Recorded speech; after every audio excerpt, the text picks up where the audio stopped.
Ndị Igbo ekene m unu. Asị m ka nke echiri ya zelu. Good morning, good afternoon, good night. It depends your time iji na-esore n'ụtụtụ a na Eastern News 24. Bịaba si na-ewetara ya bụ nnukwu ozi dị oke mkpa gbasịta maka ya bụ ife na-ada na-akpọtụ n'obodo anyị nọ n'ime ya adụ nwere onwe ndị Igbo na-azọ. Dịka o si dị, anyị wetara unu ozi unu n'anya unu ya afụ ka o si ada n'ilu akwụkwọ maka Federal Government of Nigeria engaging with UN to extradite Mazi Simon Ekpa from Finland to Nigeria. All right, ya bifo ka wetelu unu dịka isi kwunu nkwa na ga na drop unu update kunu mara ife na aga n'iru akwụkwọ. O were ife anyị etielu unu kunu gee ya bụ ife a bụ ife Biafran Prime Minister reply maka ya bụ ife. All reply ya through an interview emelu oge gara aga gbasara maka extradition of Mazi Nnamdi Kanu to Kenya. So o were ihe o ji datin wee saa afa. So mma chọkọ onye ọbụla ge ya bụ ife ị ga-esi drop ife iche n'ụdị nke gị gbasara maka ya bụ ife nọ. All right, over to you. Chukuma Okoro. Good afternoon, Esther. Thanks for having me. Mr. Chukuma Okoro is a political, national and social affairs commentator. He's also an author on the title The Future of Politics. And that's going to be quite an interesting one, since that's going to be some of the conversation that we'll be having right here on the World News at 12. Mr. Chukuma, thank you once again for being here. Let's start off with the federal government through General Buba stating that the federal government has already commenced plans for the extradition of Simon Ekpa. Now, Major General Edward Buba, who is the Director of Defense Media Operations, revealed that the government would respond appropriately through diplomatic channels. Now, this is not the first time we've heard this from the federal government. I remember the first time where the federal government said they had written to the government of Finland. At the time, they invited Simon Ekpa for questioning at the headquarters there in Finland, where they asked questions, because at the time they said that Simon Ekpa is the one responsible for the insecurity in the southeast. Now, when he was invited, he had responded to quite a number of questions right there in Finland, and he was later released. So what is stopping, or what other diplomatic channels are they going by? If the government of Finland does not find him guilty of anything, if they have invited him for questioning, how is the method going to be? How possible would it be for him to be extradited to Nigeria to respond to the federal government's call? Okay, Esther, it's good that we are getting to hear this from the government. Okay, yeah. You know, and it's a clear departure from the illegality that we witnessed in the past. All right. We have a government that is saying, okay, we are going to follow diplomatic channel, diplomatic protocol to ensure that we bring back this young man to come and answer to charges of terrorism, to charges of hate speech, incitement, and all of that. Like I said, it's good that we are getting to hear this from the government. Okay. But we also had a government that went out of their way to extraordinary rendition of a young man, you know, Nnamdi Kanu, who is now at the center of the drama of whatever insecurity that the government thinks is going on in the southeast.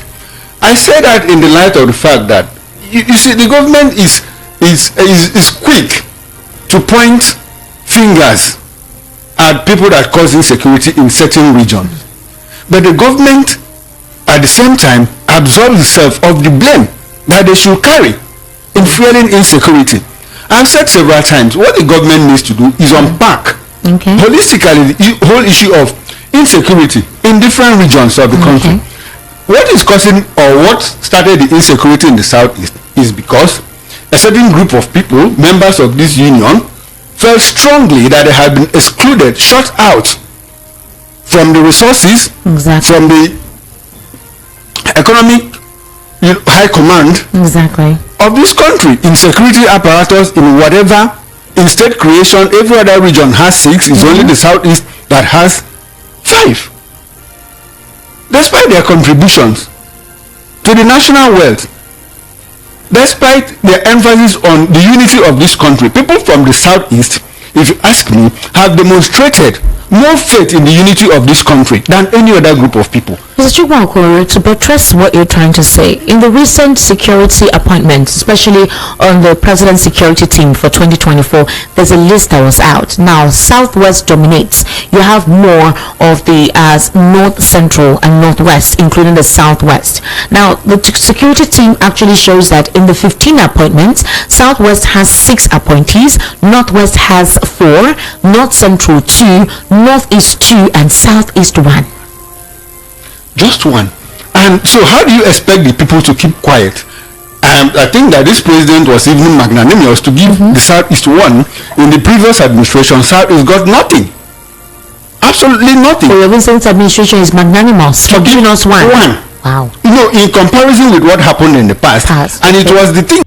And by before I got you, it goes when you be because I jolana yodo do open and cabo bosizige metwaka na share button. Subscribe and like, share your beef, turn on your notification, or the nukum baby say bell, or the nukum ba metia kakod on kine kirapi miss any of our update, the kind of terunia beef, Nilwakuna Eastern News 24. It was the actions of the past leadership of this country that spiked the whole issue of insecurity. And I keep saying, before 2015, Nnamdi Kanu wasn't asking for the Southeasterners to exit this union. His emphasis was on, please, how do we make this union work? Our diversity is a huge asset, is a strength for us. So how can we capitalize on our diversity like you have in the United States, like you have in other parts of the country, and make this place work? But by 2015, a certain man came and said, oh, you give me 5% of votes and you don't expect to get, like, people that voted for me 75%. And whatever 97 and 5 meant, I'm yet to understand up until today. But he went ahead to... But like I asked you earlier, if they've not been able to use diplomatic channel to extradite him, I remember I told you he was invited, all right, for questioning in Finland. If that has not taken place, what other method, what other means through which he could be extradited? Because currently he's still in Finland. First of all, you have to understand the fact that Simon Ekpa is Finnish. He's a citizen of Finland. You know, so he has dual nationality. He's Nigerian, he's Finnish. And if the federal government cannot use diplomatic means like extradition to bring him back, there is no other legal means available except for them to rendition him too. And it's up to the Finnish government to accept that. Unlike what we are seeing happen between Nigeria and the UK in the case of Nnamdi Kanu. And I keep asking, the federal government is quick to point out that they want to arrest people who are sponsoring insecurity or financing Simon Ekpa to cause insecurity in the southeast. The same federal government is unable to release the list of people that are sponsoring terrorism in the northeast, in the north central, in the northwest. That's the UAE said we have a list of people sponsoring, financing insecurity in Nigeria. And we had a government that said, give us the list. The UAE gave them the list. They stood on that list, put it inside the cupboard. And up until this moment, we don't know. A certain 3 people, were fingered as sponsors of terrorism through financing and all of that. Esther, what has come out of that? We've not heard anything. And you see people who are caught, people who are armed that have killed fellow Nigerians. The security agencies arrest them and take them to the police station. The next day they are out.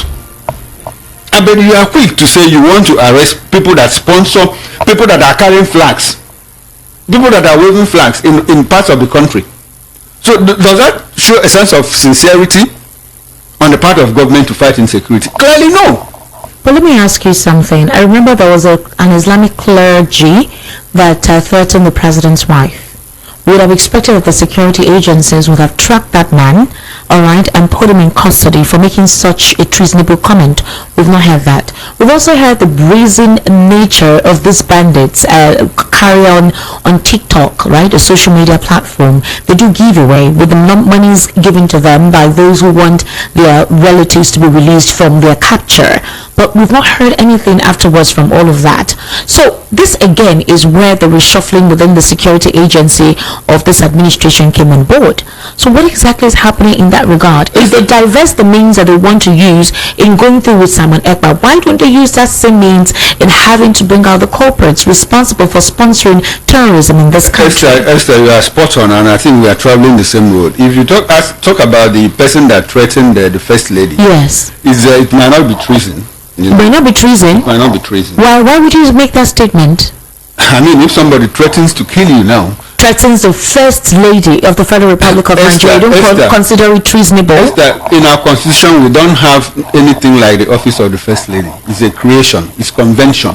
Okay. Our constitution doesn't create that. So she's just like any other individual that somebody threatens. Like threatens, and before you take action about threat, there must be two conditions there: the mental and the physical. Okay. Like an intent to. You have an intent to commit a crime. It's different from you having the intent and expressing that intent in action. Okay. Yeah. So unless you are able to establish that, you cannot really have a stronghold legally on the person. Like I say, Esther, I'm going to blow your nose now. It could be the mental condition is there. Okay. I've conceived of the idea, but until I try to punch you, which is the physical aspect, that nexus must be there before I become. But the federal government is saying now they want to use the European Union. They want to go beyond having a dialogue with the Finnish government through their diplomatic channels. The diplomatic channels that they actually want to go through. They're saying they're going to go through the European Union. How long do you think this process will take? For them to actually release this out, make this publication here, don't you think that you have an intention to extradite somebody? Don't you think you've heightened the person's protective measures to possibly not make themselves available for such? It's not about protective measures. The law is very clear on that, and like the FBI says, you can only run but you cannot hide. You can run as far as your leg can carry you, but you cannot hide. And going through the EU, it's like what they say in international law, that in international relations, that international law is it's a no-brainer. Okay. Because the laws are there, but is the issue of enforcement, because it deals with the sovereignty of each nation, and we still practice statism now, whereby the states, are clearly in charge of their sovereignty and their foreign affairs. And if you talk about the EU, the individual states of the EU still have a large control over their foreign affairs. They might have a foreign pool of, like a foreign policy initiative to say that the EU is going to take this decision. They take votes, and so when that happens, then there's a strong possibility that the request for extradition can take place, if at all they peruse or go through that angle that they want to go through. Since the first time they had to contact the Finnish government, that did not possibly work, or wasn't accelerated as they wanted. The laws of the EU are also very clear on that. Okay. If there is a conflict between the law of a country and the law of the EU as a bloc, the law of that country takes precedence. Okay. Are you aware of that? All right. Okay. So in this case, if the EU approaches Finland and say, okay, please, can you help us extradite this individual? Okay. And the Finnish government says, oh, sorry, we have gone through that in our legal system. It's not possible. He's a citizen. He just happens to also be a citizen of Nigeria, and we have. That means that's diplomatic channel. Maybe the only diplomatic channel they can explore is, does Nigeria have extradition treaty with Finland? And it's not cast in stone. It's not cast in concrete that when you use that means that you must always have your way, because there are also asylum laws considered. This man is been granted asylum. One, has he been granted asylum? One, is he a citizen of Finland? Has he done enough? What he has done, is it sufficient enough for you to request a Finnish citizen to come to Nigeria and answer questions and possibly sentence him? So these are the things that they are going to consider. I'm not a lawyer. I don't have the final points of the law, but I also do have basic knowledge of the operations of international In the case laws of and all Nnamdi that. Kanu, he's to appear in court next month, very close. September is here, possibly towards the end of September. And the idea at that time is to see that last time he appeared in court was about a political resolution, how possibly the federal government and the legal team of Nnamdi Kanu can have a conversation, some conditions or some requirements will be talked about and signed, and look for his possible release. With all that has been happening, the bad governance protest, the Nigerian military, the Nigerian Navy, all the security apparatus being heightened, do we see that possibility this September? Is there a possibility that something of that note can actually take place? Esther, if the federal government is interested in releasing Nnamdi Kanu, They would. Using the political means, I'm not sure they will allow the case to linger up until this point. Okay. You know, so going to court has become more like a deja vu for us. It's like we just wake up and say, oh, okay, we are going to court again. All right. And next month, okay, we are going to court again. You know, so if you are interested in following the political means to resolve the crisis, they will do that Do sincerely. you think the change within the Nigerian Security Agency, the sack of Bichi, the sack of the NIA, because those were the individuals that were responsible for his extraordinary rendition, do you think this change will culminate to in a positive light, to possibly seeking that avenue to work in September? The change had nothing to do with Nnamdi Kanu. We are just getting to hear that from Ejimako, Yes. a lawyer, Yes. his lawyer, that these were the individuals that were behind his extraordinary rendition. And of course, for political watchers, they didn't need to travel far to know that this. Ende ba ngwa dalụ nenu una anugo nian ama m nunu chasiri ntu na ọfụma kunu fo ka esi kọwa ya bụ ife mana unu gee ntị oge gara aga and Finland embassy to Nigeria were for gwa federal government that the country is on it and they are following it based on their own law. That is what Finland embassy to Nigeria kwuru. Then Nigeria now wee fezie aka ejewezi European Union ka esizie through European Union wee buruzie Simon Ekpa from Finland. Ya bụ game na-agbakwa ọfụma. Stay tuned at Eastern News 24 ga na-enye unu update ife gbasata maka ka ya bụ ife si ada na-aga. Maka na o wee federal government kwesịrị ịjụ ofe ajụ kee ka ha si bute Maazị Nnamdi Kanu from Kenya to Nigeria. That is a question, because you keep on violating the law and the international law that you have a signatory to. Then you are not calling the UN that they should help you to extradite Maazị Simon Ekpa from Finland government to the Nigeria. When he break the law, he was signatory to. So I don't know how ka anyị si eche n'uche n'obodo a o nwe ka o si eme m n'anya o nwe ka anyị si eche uche o nwe ya na-aba na-akọ ọ na-atakasị ntị ọ na-ata anụ na ntị okenye bi ọ na-eme ka ụmụaka. Yes, okenye bi ọ na-eme ka ụmụaka. Is this thing the plan? Okefu ka onye a si kọwa ya n'elu akwụkwọ o nwere ihe a na-ekpuchi na ya. He said it the way it is, and I believe that na onye ọbụla nwere uche gụrụ law kwesịrị ịma ife a na-ekwu maka ya. How could you bute Maazị Nnamdi Kanu from Kenya illegally n'azụ ụlọ without first trying him in Kenya? It's an act of kidnapping ka ọwụ, and it's the breaking of international law of arbitrage. So I want to why in eziokwu we need to tell ourselves the truth of what is happening. Nigeria is already collapsed and it's done. Onye ọbụla ga onye Awụsa ga-ama na ọka mma na ọ na-alụ onwe ya, Yoruba ma na ọka mma na ọ na-alụ onwe ya, Igbo ma na ọka mma na ọ na-alụ onwe ya. I'm telling you the gospel truth. Yes, it's now is the time now. Dalụli na ụmụnne m ọzọ dị ka ibe ya bụ ọ bụrụ na like ya this thing tụsa ya bụ ozi ka ụmụnne anyị ndị ọzọ wee na-anụ ihe na-eme n'ala Igbo.